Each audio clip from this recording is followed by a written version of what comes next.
Today is one of those days. Yes, yes, yes, yes, yes. I am ready for it. Oh, how y'all doing? Hey. My name is Matt, and I lived in the city, my whole life. Over the last several years, though, I've developed a real interest in the homeless. See, I wanna know more about them. I wanna learn more about them. How to survive. It was something. I had a real sincere interest about them, and it's not the stereotypical views about them of them being bums, drug addicts, or drunks. No, I want to know who they are as people. See, me, I view them as regular people who just live irregular lives. So, in recent studies, I've learned that there's about 2,000 homeless people living in the city, and they range from single men, single women, couples, and families with young children. So this sincere interest that I've developed in them, I want to know how they survive on a day-to-day basis. I want to know where they sleep at night, where do they get their food from. So this afternoon, I'm being in a park. I'm be talking to some homeless people. Well, that's if they'll talk to me, of course. But I just want to try to understand their life and see how I can help them, how we can help them as a society. See, living in a country rich and full of resources as the United States, nobody should have to live on the streets. Say it again.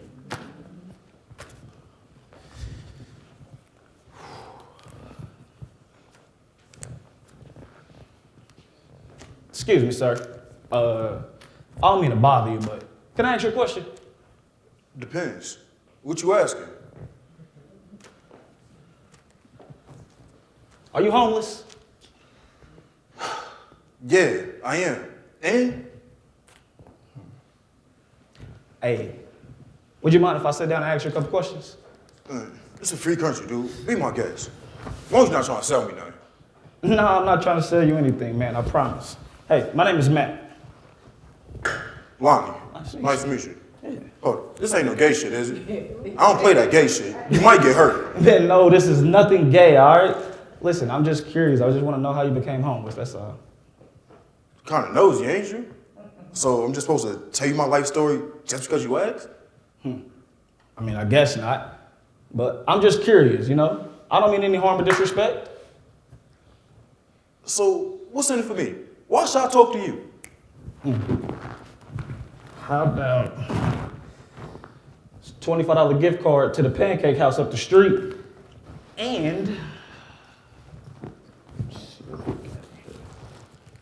this care package. What's on that care package, man? Oh, shoot. Piece of fruit, piece of candy, look like bottled water, keep you hydrated, toothbrush, toothpaste, a pair of socks. You said socks? Man, hell yeah. You gotta do. What you wanna know, man? So, tell me, how'd you end up homeless? To be honest, it's really kind of a blur. Like, it happened so fast. I don't know what hit me. I was just out there just doing my thing, living a good life. I had an okay childhood, and I did okay in school. But I knew I didn't want to go to college. It's not like my mom's could afford it anyway.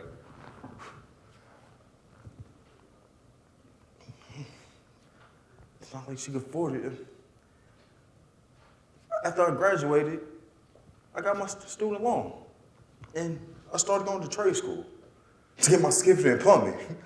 I was good at it too. A few months later, I got my first job, a union job, and I started my apprenticeship. That was my first and only job I ever had. Man, things was going so good. I had a nice apartment on the east side, a nice ride, even the lady friend I used to go out from time to time. Everything was going so good until one day, the company I worked for gave everybody a 30-day notice that they was closing down. I thought it was a joke, but they wasn't joking. I I worked for that company for 20 damn years, and they did me like that? Dirty bastards didn't even help me find another job. But I ain't waste time feeling sorry for myself. I had bills to pay. So I tried to find a job everywhere. But the way the economy was set up, there was no union jobs nowhere. I tried working in a warehouse, got laid off. After that, I was busting tables at a restaurant. But that was only part-time and they was barely paying. I even tried working one of them temp jobs. But I don't have any office skills. I work with my hands. So that was a waste of time. After that, I worked in a few mirror rooms and that was cool. But I was used to making $30 an hour. They was barely paying $15. A few months later, my savings ran out. My gas got cut off. My lights got cut off. I lost my car, lost my apartment, even lost my lady. After that, I was just going house to house, just couch surfing. I've been taking care of myself since I was 20 years old. I hated the fact that I had to depend on somebody else to have a place to eat and sleep. I stayed with my mom for a while after I lost my apartment, but still ended up on the streets. I even tried to stay at the Missions, but that place was a hellhole. It was some serious, crazy people in there. It was people yelling and screaming all night. It was even people selling drugs in that place. Not even that, it was a pimp trying to sell his hoes in that place. Besides all that, the food was nasty as hell. I felt like I was at the end of my rope, and the rope just slipped through my hands. I didn't have much, just my book bag. I woke up probably 3 times out the night from people putting their hands in my bag trying to steal my shit. That first week I was there, I got in probably 3 or 4 fights from people trying to steal my shit. So I said, you know what, screw this. And I started sleeping on the streets. I didn't have nowhere else to go. And to be honest, scary as hell out there. That was 3 years ago. Yeah, I mean, that does sound tough. So where did you sleep last night? Slept right over there, behind that church. It's a little cubby hole behind the back door, probably about 6 feet wide. So I just crawl up in there, pull the covers over me. It's pretty dark, so if you don't come look for me, you won't see me. So it's kind of safe. The pastor seen me sleeping back there one day, and he came to talk to me. So I basically told him my story. Told him how I lost my job and basically my life. He felt sorry for me, so he let me do handyman work around the church. He didn't pay much, but it's better than nothing, and it helped. After that, he let me continue to sleep there. He even brought me an extra blanket and a new mattress with a plastic cover on it. And when it gets cold or when it starts to rain, he lets me sleep in the maintenance shop. Them church people is a true blessing. I mean, well, it sounds like the pastor is a great guy. Let me ask you this. How do you make it, day by day? I get by okay. I eat twice a week at the church, on Sundays and Wednesdays. That's when the church ladies be cooking after Bible study. Man, them church ladies sure be cooking. They make the best fried chicken in the city. Better than the Colonel itself. Their macaroni and cheese and collard greens, man, just melts in your mouth. And the cornbread, yes sir, just makes me hungry right now. Other than that, I fly a kite and panhandle to make my meal money, or I'll eat at the Missions on New York Street. With the little bit the church pays me, I buy my personal stuff. And my lottery tickets, because, hey, you never know, right? I could always use the extra $10 million. Other than that, I get my clothes from Goodwill, so I get by okay. But I mean, that's no way to live, though.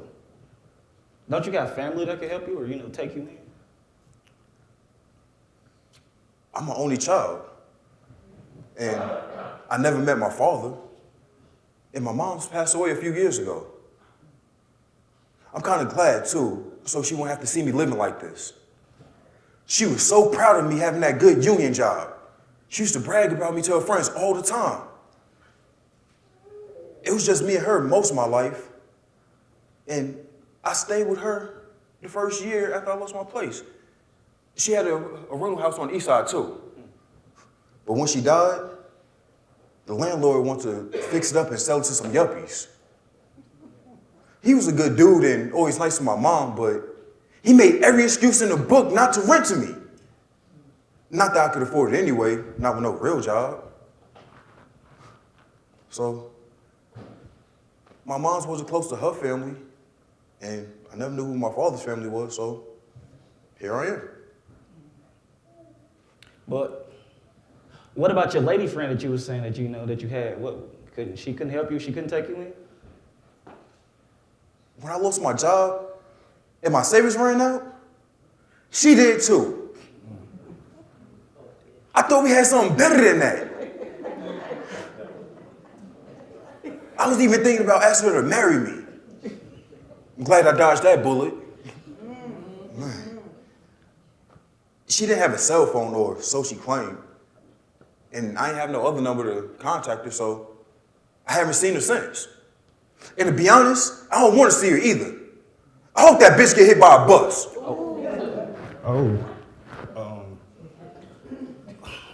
I'm sorry to hear that. I really am. So let me ask you this. What's your future looking like? To be honest, my future's looking kind of good. Even though I'm still sleeping on the street and only got a part-time job at the church. But the pastor said he's gonna try to put a salary in for me in his budget next year. He said he couldn't pay me no more than $15, but it's more than what I'm making now. If he does that, I could get me a furnished apartment. It's a building probably about 6 blocks away, so I could walk to work. Or take the bus when I'm feeling rich. Man, that'll be sweet. But if that doesn't work, I'm pretty sure I could talk the pastor into let me put a cot or my mattress in the maintenance shop and let me sleep there. So, my future's looking pretty good. For the first time in a long time, I'm not feeling like a homeless bum. Okay. So to me, it sounds like there's light at the end of the tunnel. So what do you need right now? What I need right now is some lunch. And these gift cards you gave me would definitely come in handy. Would you join me? My treat. Lunch? You know what, Ronnie? I would love to have lunch, but you keep your gift cards. Man. Really? Yeah, I can pay for myself. Sure. Let's go. Let's get up out of here.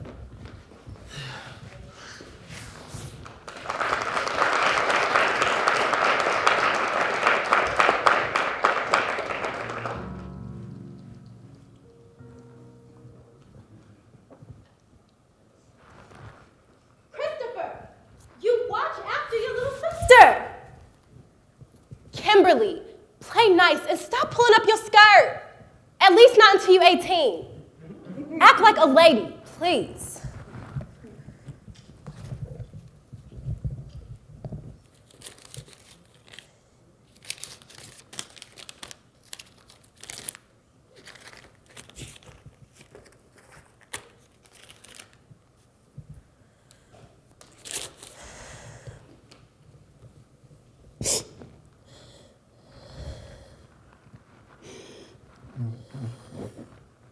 He said, I hope she get hit by a bus. Whew.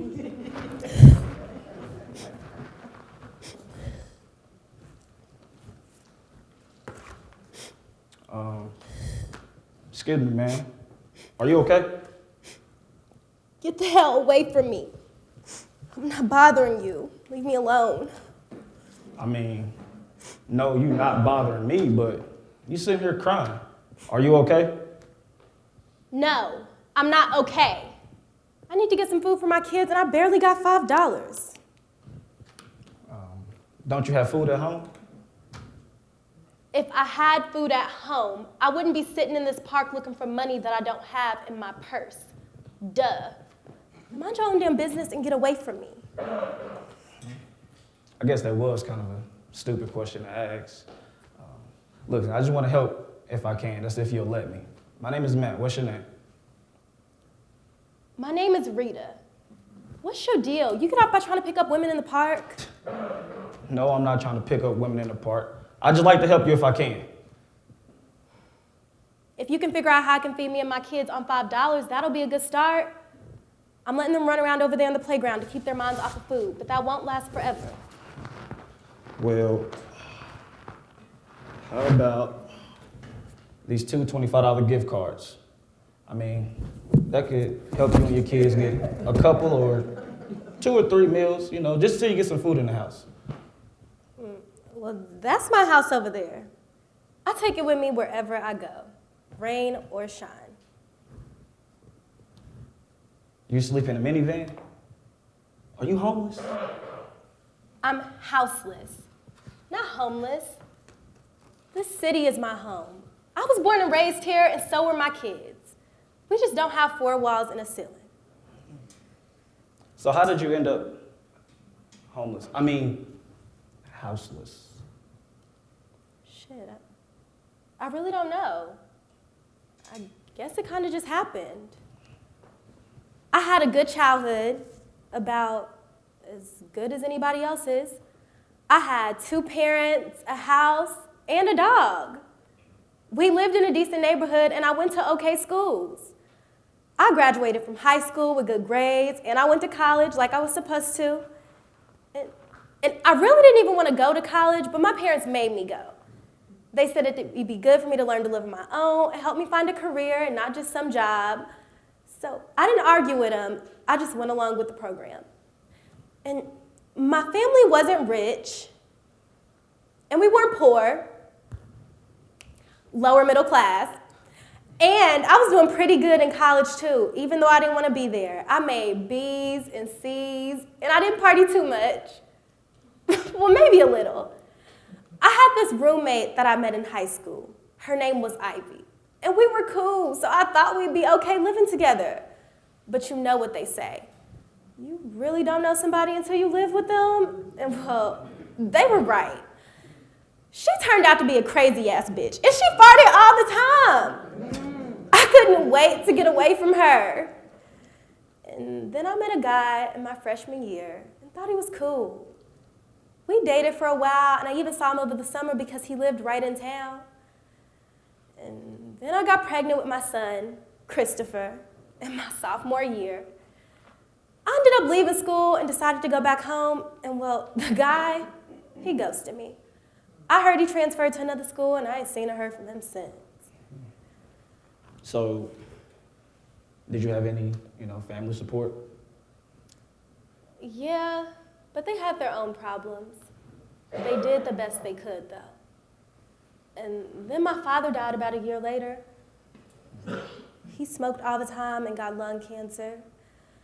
And don't get me wrong, he did have some insurance, but that just barely covered the funeral. My mother, me, and Christopher, we struggled for a while after he died. We lost the house about a year later, even with us both working 2 jobs. And then I got pregnant again. So I'm guessing that pregnancy wasn't planned, huh? Dude, are you serious? What do you think? Yeah, I plan to have another kid. When I already had 1 in diapers and me and my mama was close to being out on the streets, that would have been a hell of a plan, wouldn't it? Sorry, my bad. So let me get this straight. You're in your 20s with 2 small children and a widowed mother. What about the father of your baby? Take a wild guess. He was long gone too. I know how to pick him, don't I? I met him at my second job. We worked at a department store part-time, and he was nice, kind of shy, but I thought that was cute. I would always see him looking at me, and at first, I thought he was a creep. Because every time I see him looking, I smile at him, and he would look away or pretend he was never looking at me to begin with. But he never would speak to me. So one day, I just decided to speak to him. After that, we slowly start talking, having little conversations here and there, but he would never ask me out either. So I had to do that too. We start off going to lunch once a week on payday Fridays, and then that turned into us going to dinner or a club or a movie, stuff like that. We did it on our third date. With protection, he was nice and we always had a good time. And then I fell for him. After that, we always used protection because I didn't need or want another baby. But one night, we got hot and heavy and forgot about the raincoat. And next thing I know, welcome to the world, Kimberly. He said he wanted to marry me and have a family, and that surprised the hell out of me. He came from a single-parent family with his mother and 2 brothers. He said he knows what it's like for a boy to grow up without a father, and he didn't want Christopher to have to grow up like he did. He even said he wanted to adopt Christopher, and I really fell for him then. We planned a wedding, and I couldn't wait to marry him. Well, the morning we were supposed to go downtown to the Justice of the Peace and get married, I get a text from him saying that he needed some time to think. That he wasn't ready to get married, and he was moving away. I tried to text him back, but my text was blocked. I tried to call him, but he was blocking my calls too. And that's the last time I ever heard from him. I thought my mama was gonna lose it and say, "I told you so." But instead, all she said is, "Don't worry about that jerk. Us 2 girls and the kids, we gonna be okay." See, I love that woman so much. She has always had my back, and I run through a brick wall for her. Anyways, we found us an apartment, and we started doing okay. We were both working, and I was getting EBT and WIC. And then I had to go on maternity leave, and it got hard, but we made it somehow. So how did you end up on the streets? I mean, how are you getting by? Mama wasn't making enough money by herself with me on maternity leave to support us. So when I had to stop working, I signed up for welfare, and I started getting $400 a month. I was able to go back to work a couple of months later, but they were just temp jobs here and there. Those temp jobs didn't pay much, but it helped. So what about your mother and the apartment? I mean, does she live in a minivan with you and the kids? No, she still has the apartment, and we stay there a couple nights a week when the nosy neighbors ain't looking. But one night, while we were asleep, Christopher was up playing, and he set the curtains in his room on fire. He came running and screaming to wake us up, and we got the fire put out before it could spread. But the landlord found out, and he said we all had to go. I begged and begged for him to let my mama stay in the apartment because it wasn't fair to make her move all because of us. I told him that me and the kids would go. So he let her stay. I think he had a crush on her. So that's how you end up staying in a minivan? Yeah, that's basically it. It was my mom's van, and she had it for a long time, but luckily it was still in good shape. And she still had my dad's car too. So since we really didn't have any place to go, she gave it to me. It runs real good and it has a good engine, but it's not meant to be a house. I keep what we need daily, some clothes, pillows, blankets, and a few toys for the kids in the van. It gets tight, but it's not too bad. I want to get us into another apartment as soon as I can, or maybe me and Mama can go in on a house together. We'll get there, but that takes time and money. So what is it like living in a minivan? What do you think? It's tough, crowded, and everything else, but we make do. I tell the kids we're just camping out. I keep some of our stuff at my mom's apartment, so that helps when we stay over there, but most of our stuff is in storage, and when I have work, I make enough to keep up with the payments. Other times, when the weather is nice, when I'm not working, like today, we spend a lot of time in the park. And there's a decent family shelter about a mile from here.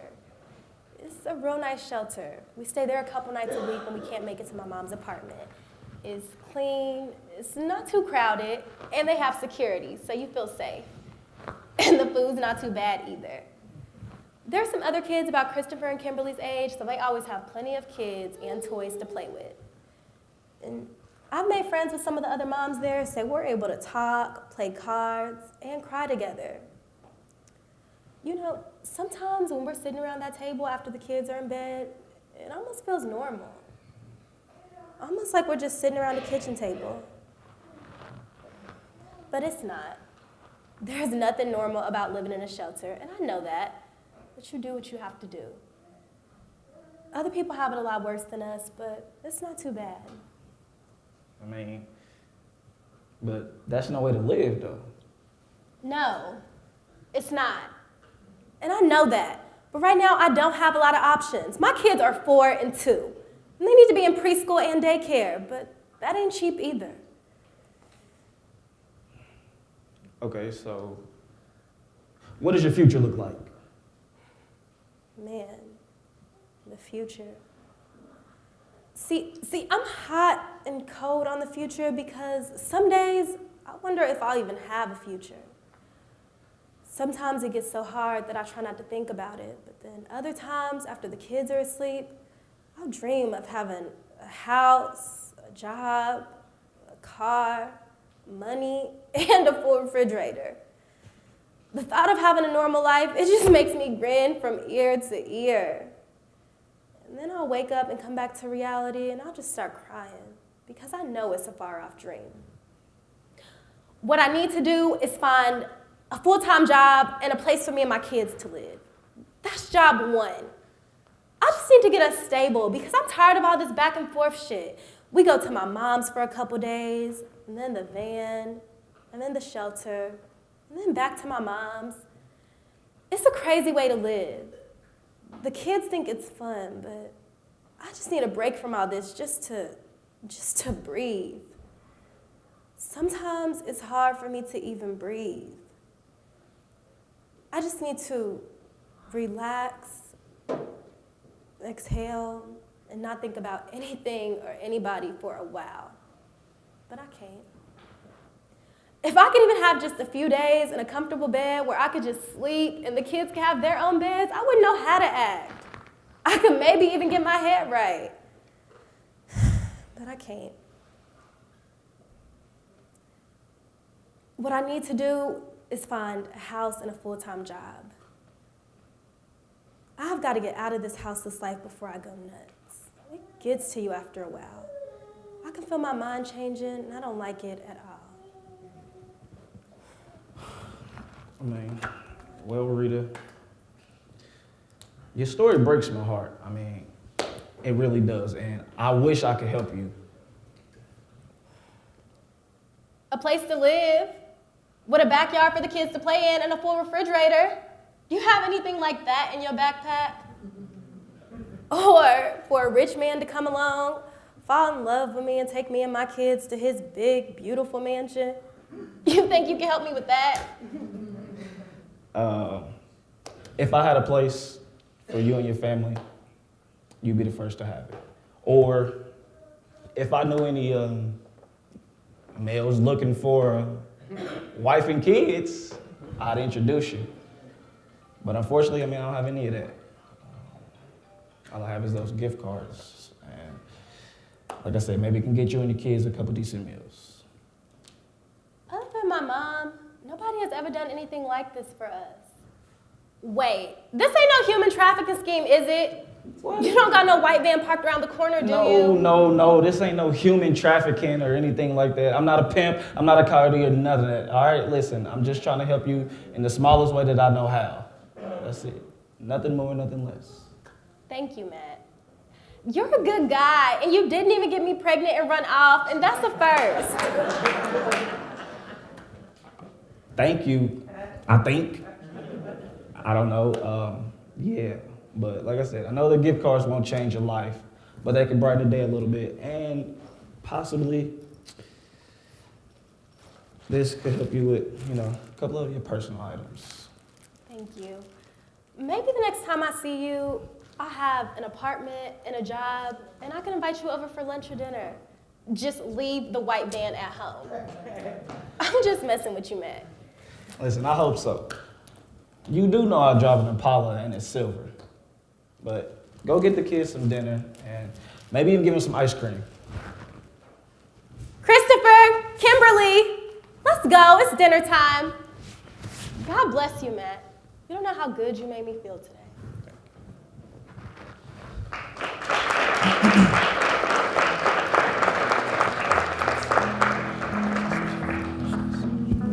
It's okay.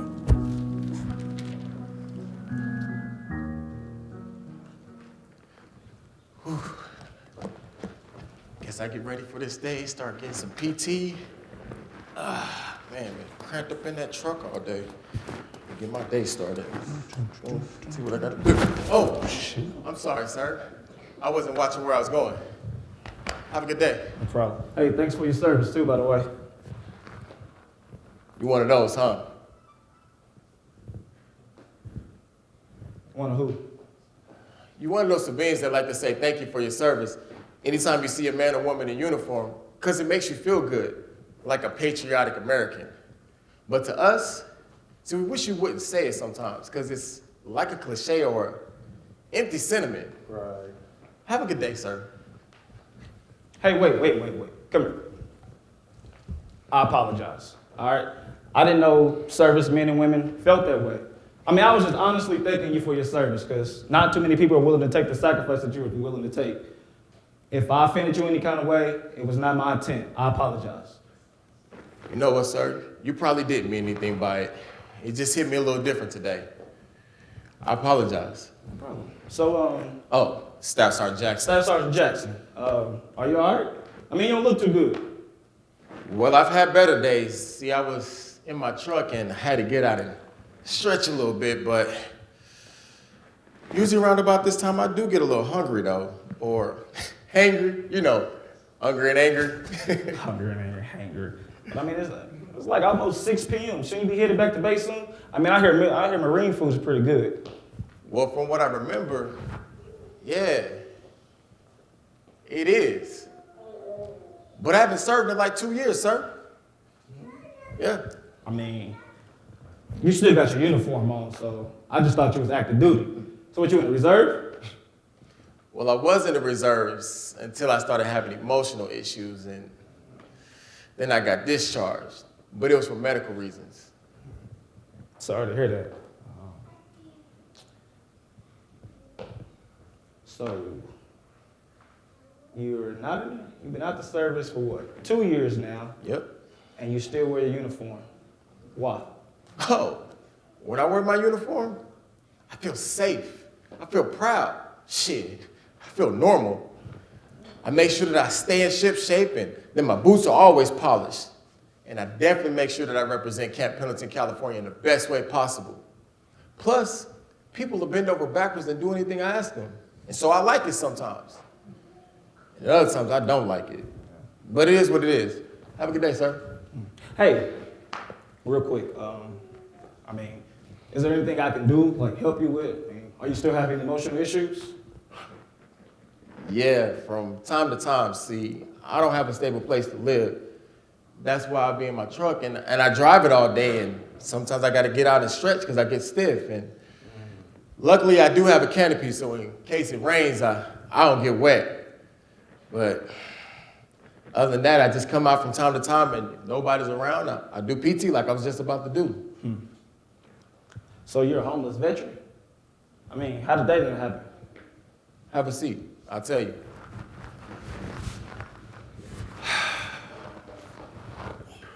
See, it happened kind of gradually. I joined right after high school, and I did 6 years. My last 2 years, well, they were in Afghanistan. And it was a normal day just like any other, but it was quiet for some reason.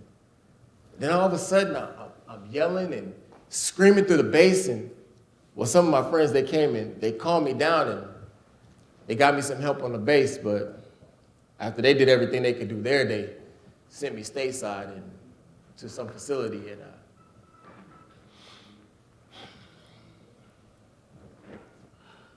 I found out I got PTSD. And then after they did everything they could do, I got discharged. But I don't blame the Marines. It was all on me, sir. It was all on me. Man, I'm sorry to hear that. I really am. But so what about your family? I mean, where are they at? Can they help you? Man, they out west, and I really can't even deal with them. Especially my mother. See, she's scared of me just because I got weapons. And they're licensed. So I could see how she felt because there were times I'd be feeling a certain way and I'd go in the backyard and I'd let off a couple rounds and I'd wake them up and wake some of the neighbors up. And the problem became when some of the neighbors threatened to call the police. So just to keep the peace, I packed up my bags in my truck and I left. But that was like 6 months ago. Okay. So are you still getting like your counseling through the VA? Well, yeah, sometimes. But if I'm being honest, not really. See, I go there and I keep to myself because I'm good right there. The problem happens when I start getting around a lot of people. I start getting sweaty and paranoid like I'm back in Afghanistan, and then I'm easily agitated. I don't like that feeling. So for the most part, I just stay to myself. Pretty good that way. So you sleep in your truck. Is it safe? I mean, where do you park it? And what do you do for food and hygiene? We have to see, sir. It's the uniform. See, I got like 6 or 7 restaurants that I can go to and eat for free. It's all because I'm in uniform. Oh, you know those places that say, no public restroom? Well, they'll let me use them because I'm in uniform. So I'll brush my teeth, wash my face, make sure I look pretty nice. And then around about the holidays of Memorial Day, 4th of July, and Veterans Day, I can get a free hotel stay. I'll just walk in there in my uniform, and I go, I forgot my wallet, and I'll pay you when I get back to the base. Now, typically, I don't really like to do that a lot because it makes me feel bad knowing that I'm actually not even going to pay them back. But I don't mind a free meal or two. Now, definitely when it comes to parking that truck, oh, it's definitely a chore. Because the cops are coming, they'll run you right off. But then there's sometimes, because they serve too and they see me in my uniform, we'll have a nice little conversation. And all they'll say is, hey, you stay safe out there. Now, sketchy neighborhoods, well, I definitely stay away from those. But since I got weapons, I don't get too fearful. But it's really something that I realized. You don't know how many people are living in their vehicles until you're living in yours. Wow. Yeah. I mean, well, it's good to know that you got your food and hygiene all figured out. I mean, I was going to offer you a gift card, but you already got that all taken care of. So, but let me ask you this. What do you do for money? I mean, I know that truck take gas, right? Oh, yes. Yes, indeed. See, once again, it's the uniform. See, I got like 2 or 3 temp agencies I could go to. Before I could go in and say, hey, my name is Staff Sergeant Jason Jackson. They got like 3 or 4 jobs already lined up for me. So I go there and I give them my information. But I have to give them my parents' address. And I'll meet my dad at a Starbucks like once a week. See, he's not scared of me. I'll get my mail and my paychecks. And I'll take that money to go buy me a couple shirts, some pants to look good for those temp agencies. I also got a friend. He'll let me come over and wash my clothes and iron them. But I don't take advantage of that too often because it's just something about not having your own place. But I know one day I'm going to have that. So, why can't the VA, they can't help you find any, support and housing? I mean, don't they still got the GI Bill? I mean, they do, but I don't know if I want to take advantage of it because I'm not sure if I want to stay here or if I want to go to the States, some other state. But look, I don't really mean to be a bother, but I got to get going because Argy's place got this special. Roast beef, mashed potatoes, and green beans. Come on, man. Oh, and there's this cutie named Shelly. I think she likes me. If I give her a little squeeze, she'll slide me a piece of cherry pie. And I usually go around about the late hours because there's usually nobody around about that time. Well, listen, you have yourself a good dinner, man, and a nice squeeze. You be careful out there, though. All right, you too. All right. Hey, Matt. Yo, Thanks for listening. It really helped. brother.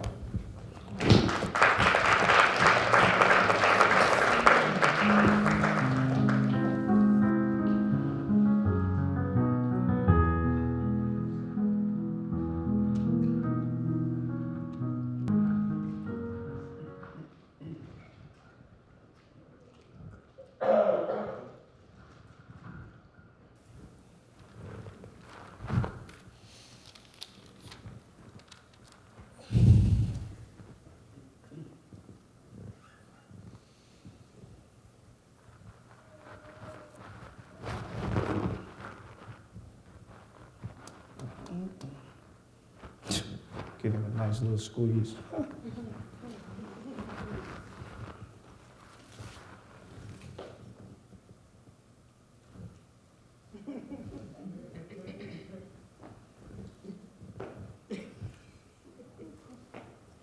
Excuse me, ma'am. You okay? I'm doing fine. Just trying to get a little rest. How about you? I'm doing fine too. Uh-huh. Enjoying a nice day, walking through the park. Hey, you never know who you might meet just walking through the park. Well, how about that? You have a good day.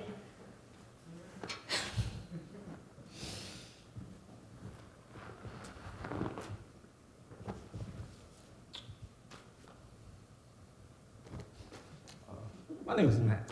Can I ask you your name? You can ask, but why you want to know my name, Matt? You taking a survey or writing a book or something? No, ma'am. Not at all. Uh-huh. Like I said, I'm just walking through the park, you know, and make a new friend or two. Huh. Well, Matt, I have enough friends. Now, if you don't mind, I'm just trying to get some rest. I've been walking around this park for 3 hours now, and I just want to rest in peace. Now, you run along and have a good day. You've been walking around this park for 3 hours? Why? If I tell you, will you please leave me be? Listen, I don't mean to be a pest. I'm just concerned, that's all. Well, seeing as how you so concerned about me and my personal business, I'll tell you. I've been walking around this park for 3 hours because I can't go back to the shelter until 5. You happy now? Shelter? You homeless? Yes, I am. Now, please leave me be. Gosh. Listen, I'm sorry to hear that. Is there anything I can do? I'm guessing you want to know my name too, huh? I mean, I asked you your name earlier, but you didn't want to tell me, so I figured you'll tell me when you want to. So you want to tell me your name now? My name is Pauline. Thank you, Paul. Now, unless you have a moving truck to get my things out of storage, a house for me to live in, and a job that pays a livable wage, then no, there's nothing you can do for me. Unfortunately, you're right. I can't help you with any of that. I thought so. Yeah, but where did you sleep last night? Like, you slept right here in the park? No, most nights when I can't get a bed at the shelter, I sleep at the CVS just a few blocks down from here. I crawl in between the dumpster in the alley and the building. I have a pillow, blanket, and a tarp to keep the rain off of me. Luckily, nobody's found that spot or my stash. But there's just no way to live. Ain't there rats by them dumpsters? I see one from time to time. They hiss at me, and I hiss back at them. Then they run along. So far, so good. I haven't gotten bitten yet. God. Is anybody helping you? I mean, like a social worker or something? You want to hear something funny, Matt? Come on, sit down.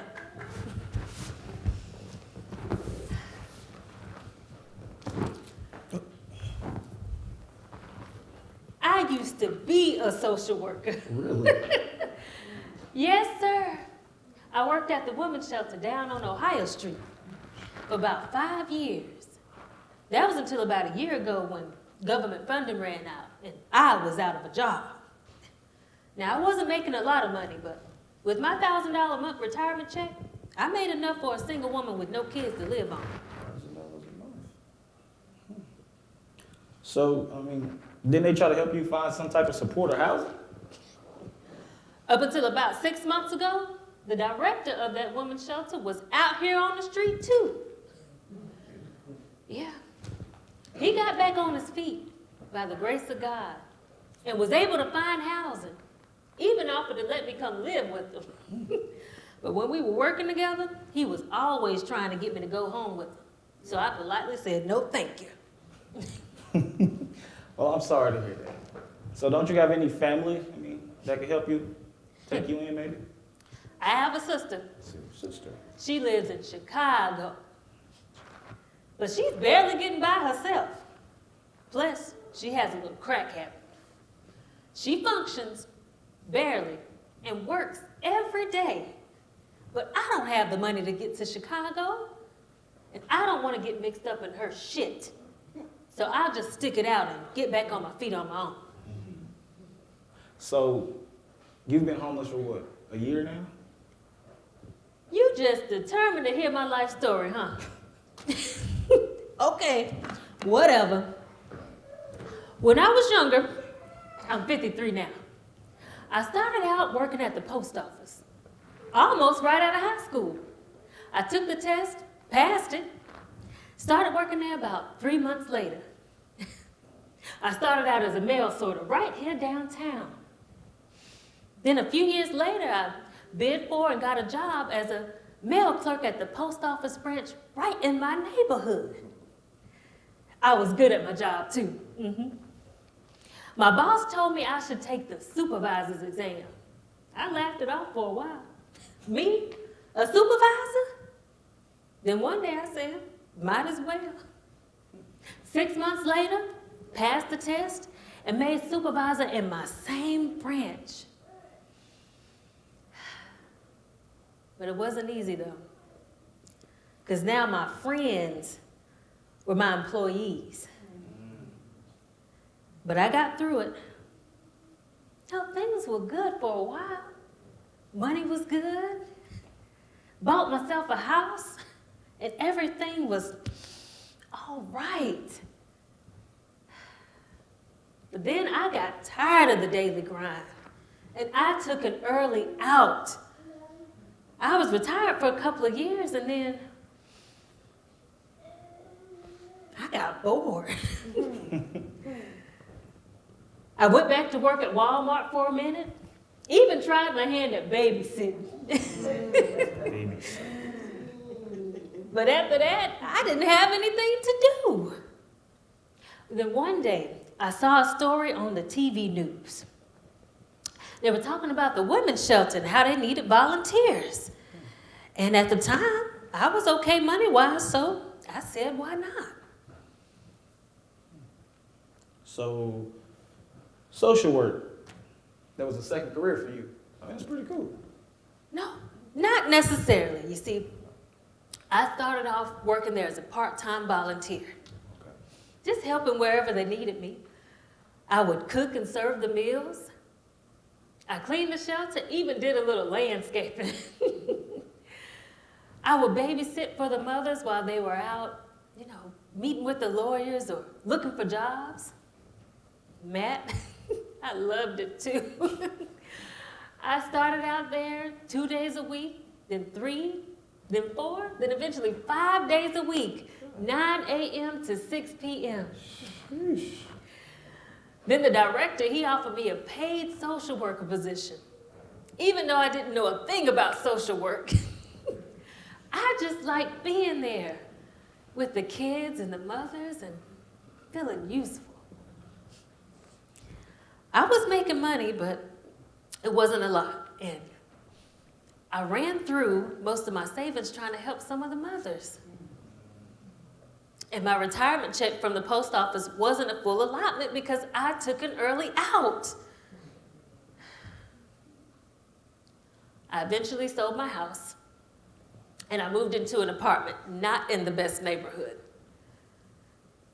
Then after 5 years, when I lost my job, I found a cheap storage facility, moved my things in there, and I started sleeping out on the street or wherever I could. That's my life, such as it is. I mean, at least you still have your retirement, though. I mean, do you have any plans on using that to get back on your feet? You know how you're going to do it? My retirement does help. I'm not completely broke. I managed to get a hotel a couple of nights a month, and I keep myself looking clean and presentable. Matt, I know $1,000 a month sounds like a lot of money, but when you have to buy food every day because you don't have a refrigerator or cabinets to store it in, and hotels ain't cheap, because I won't stay in no roach or bed bug infested hotel. And I gotta get my medicines. But luckily, those are fairly cheap. Matt, being homeless is expensive. You know, I go to the library a few days a week and I get on the computer. I search for jobs and I put in resumes. But nobody is trying to hire a 53-year-old woman with no address. You see, I called myself being slick. I tried putting in the library, CVS, even the shelter's address. But they caught on to that. So, no, I don't have a plan. But I know I don't want to be on these streets forever. I don't ask for much. I'll take a one-bedroom apartment with a bathroom at this point. But even those are $800 a month. And with my $1,000 a month retirement check, I'd barely be able to eat, let alone get my medicines or pay my utility bills, if that. But first things first, I need to get off these streets.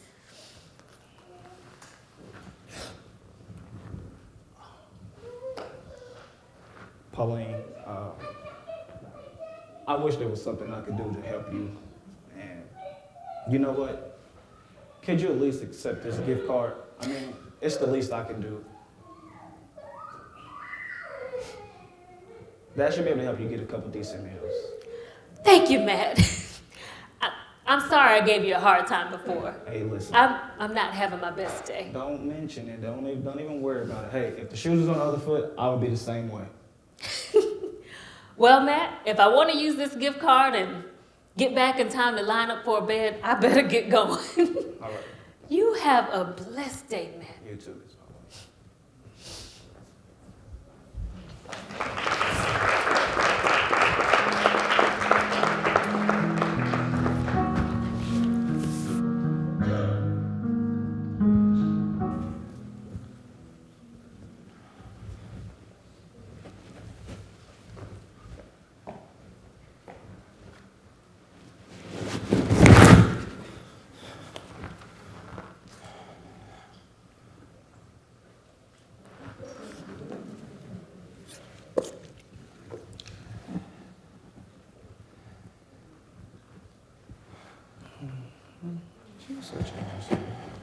Nice one. Nice one.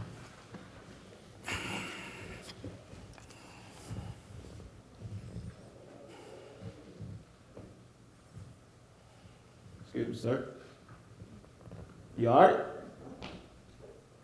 No, I'm not all right. I doubt that you can help. What, do you have a shoebox full of $50 and $100 bills that you don't need? Nah, I don't have that. But I mean, you don't know what I could do if you don't ask. I mean, you might be surprised. If I can help you, let me help you. I mean, it's the least I can do. That's what human beings do. Man, I'm John. I haven't had anything to eat in a couple of days. I don't have a job. I'm homeless. Okay. I'm just trying to make it one day at a time. Would you help me? Seriously, what? Do you have a stack of cash that you don't need or something? No, I don't have a stack of cash that I don't need. But hey, John, I'm Matt. But what I do have for you is this $25 gift card. mean, that should help you get, Oh, something to eat would be amazing. Thank you. Oh my God, you don't know how much this means to me. Okay, so where do you sleep at night? I mean, do you sleep in a shelter? No, I usually stretch out right here on a bench in the park, unless it's raining. I mean, then I'll sleep over in the pavilion over there, right? I usually try not to mingle with other homeless people. It's easier, right? Safer that way. But these are some okay guys. And we stick to ourselves. We look out for each other. We stay dry. So. So how did you end up homeless? Sometimes it's hard for me to understand how this. Like, there's no way this should have happened to me. I was doing pretty good before all this, living a decent life. There's no way something like this should have happened to me. Before. Anything before homeless. Okay. Yeah. I mean, I had a good life. I come from a good family. Me, my mom, my brother, my sister. We had a nice home in the suburbs. Hell, I was a good kid. I think. I don't know. I sailed through elementary and high school with honors. I never got in trouble. I got a boatload of scholarships. I went to college in Pennsylvania and then law school. Really, I just sailed through life up till then. I came home from college and I passed the bar and I became a practicing attorney. If you can believe that by looking at me now. I'm clearly not at my best. I don't know. After law school, I wanted to help people. I didn't want to end up at some soulless, money-hungry, high-power law firm, right? So I passed the bar, and I went to work for the public defender's office. I did that for a couple of years. And I made my way to the prosecutor's office, and I did that for a couple of years. It was good. I don't know, you wake up one day and you're tired of sending people to jail. So I was like, I'm gonna start my own practice, right? I'll put my money where my mouth is. And I took the cases that other lawyers wanted. I made more money than I thought I would. It was amazing. My firm took off. We were doing great. I brought in a partner of mine, this guy from law school. Well, he wasn't a guy, he was an ex-boyfriend. He became a current boyfriend and things were going great. We moved in together. We were gonna get married. But something wasn't right. I knew I wasn't right. But my head wasn't right. I kept having these highs and lows, and I got more and more erratic, and the next thing I know, I'm driven Ryan away, and I tried therapy for a little while, and that's when the therapist told me I was bipolar. Bipolar? I mean, that is a tough diagnosis. Are you on any type of medication? I am when I can afford it. Well, I take this drug. It's called risperidone. It costs like $45 a month. So some months I have it, some months I don't. I actually have to honestly decide some months whether I'm going to eat or take my medicine. My mind gets cloudy when I don't have it, but on the other hand, I'm grown accustomed to eating, so I don't know. I'm okay for the most part. So how do you pay for your medication? I mean, do you have like some sort of income? I get $600 a month Social Security. Yeah. I had to go to court to fight for it, but luckily it was one of my lucid periods when I had my meds, so I was in my right mind. And when I'm in my right mind, I'm a hell of a lawyer. I've even helped some homeless people fight their vagrancy tickets and get their disability benefits, and they'll kick me a couple of dollars. Other times, I'll shake a cup over here on Washington Street. You know, it's tough. You learn to do what you need to do when you need to do it, you know? Right. So being bipolar, I mean, that's how you ended up on the street? Sorta. It's not all. I like to have a drink every now and then. So I'd show up to court and I'd be hungover or drunk or cloudy or all three. And the judges would kick me out and they'd throw me in jail for a couple of days for contempt. Really, it was just so I could dry out. And you wake up a couple of times behind a dumpster and you're like, how did I get here? And here I am. Yeah, I'm sorry to hear that, though, John. So, is there anybody that, could help you or, take you in? And my mom has. Yeah, many times. Mom. Yeah, probably too many times. My dad is one of the judges that threw me into jail. He would come into there and give me the death stare and tell me what a disappointment you are to the family and to him, and he just fucking bailed me out. I think on some level he wanted to help me, but he's too ashamed of what I become. He'd always shake his head and look the other way when she took me in. Like, on some level he wanted to help, right? But I can't say I blame him. If I was in his shoes, I'd probably do the same thing. I lived with my older sister Penny for a little while. She was great. She was letting me stay in her back room. I was getting myself together. It was going fantastic. And then one day, neighbors call the cops because I'm off my meds and having a manic episode. And the cops get called because I'm wandering the streets naked, defecating on parked cars. When they were throwing me in the squad car, I could see that look of just hurt and disgust on her face. I knew it was the last straw. I got out, all my stuff was on the front porch, and there's a note, and it says, "Dear Johnny, I can't do this anymore. Get help. Good luck. Leave my key in the mailbox." Been on the streets ever since. And that was 5 years ago. Jeez. But that's no way to live, though, John. Let me ask you this. What's your future looking like? I don't really think about the future much. I don't really see the point. Like, I'm just trying to get through day by day.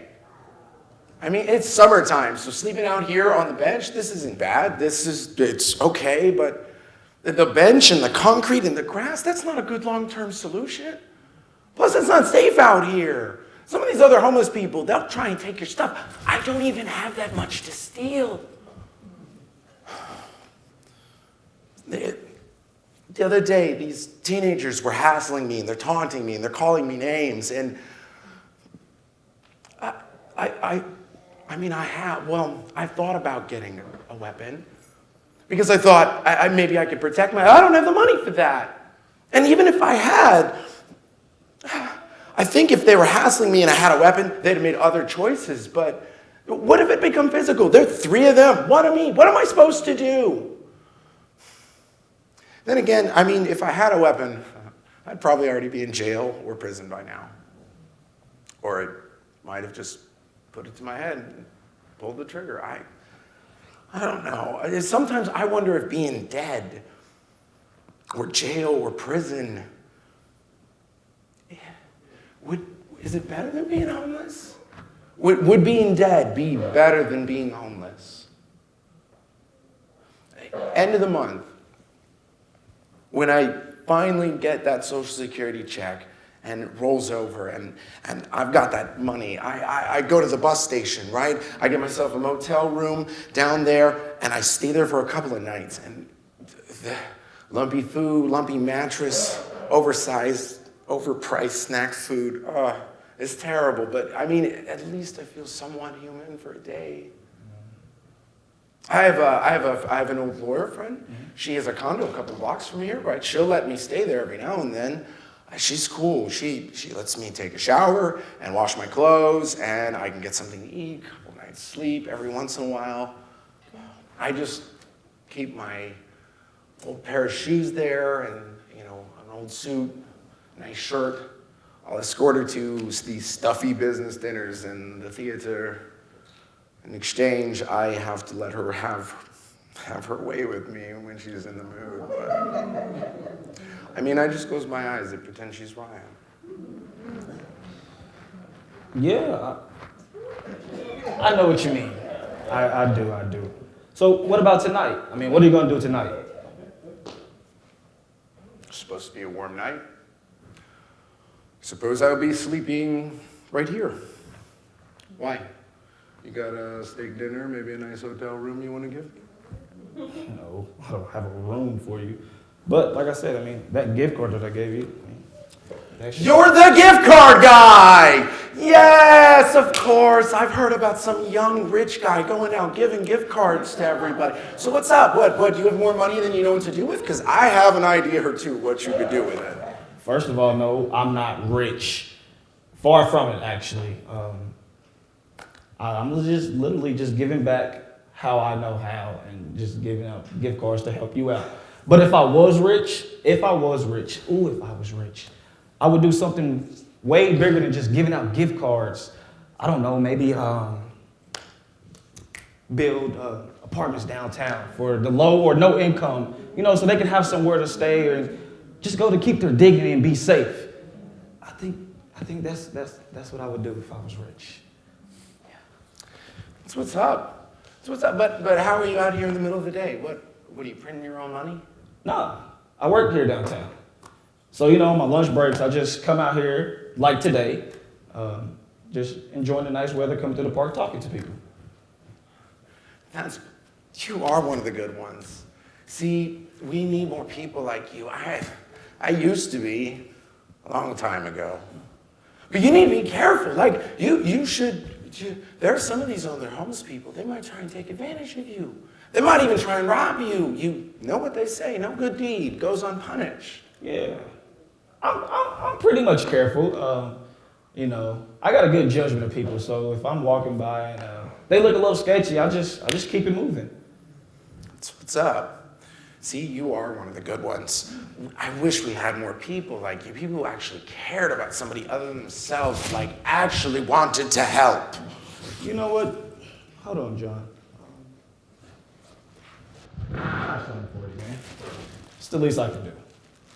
What's all this? I call it a care package. I mean, you got some candy, fruit, bottled water, keep you hydrated, some personal hygiene things, you know. Thanks.